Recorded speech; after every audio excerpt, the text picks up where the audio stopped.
Baha pa rin ang ilang lugar sa Navotas at Malabon dahil sa nasirang navigational gate.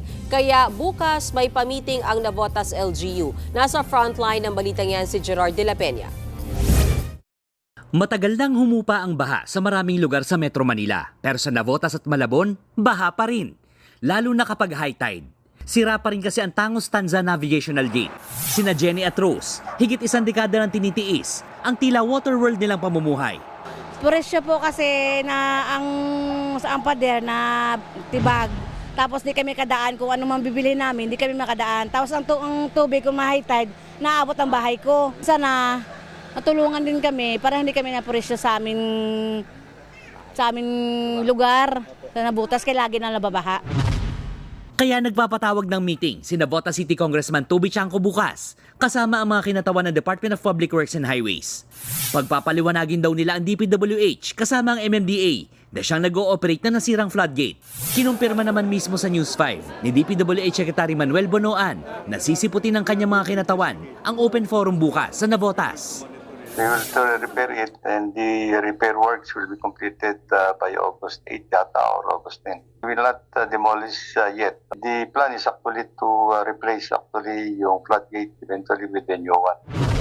Sa Vitas, Tondo, mismong si Budget Secretary Amena Pangandama naman ang sumili sa pumping station doon ng MMDA.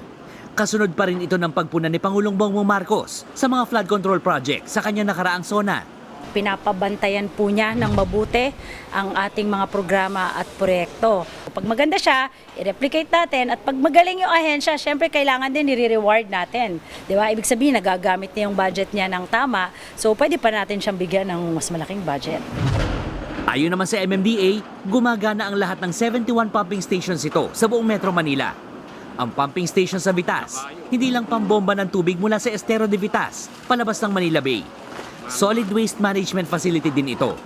Ang mga basurang palutang-lutang sa estero na maaaring makabara sa pumping station, kinokolekta ng MMDA. Masasabi ko na yung pinaglalaanan ng pondo ng DBM para sa MMDA, so far nagagamit namin ng tama. Bago matapos ang linggo, magpapatawag ng pulong ang DBM para masilip ang estado ng mga flood control projects. Nagbabalita mula sa Frontline, Gerard de la Peña, News 5.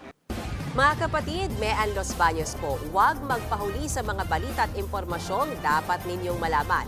Para sa mas malawak na balitaan at diskusyon, mag-follow at mag-subscribe na sa social media pages ng News 5.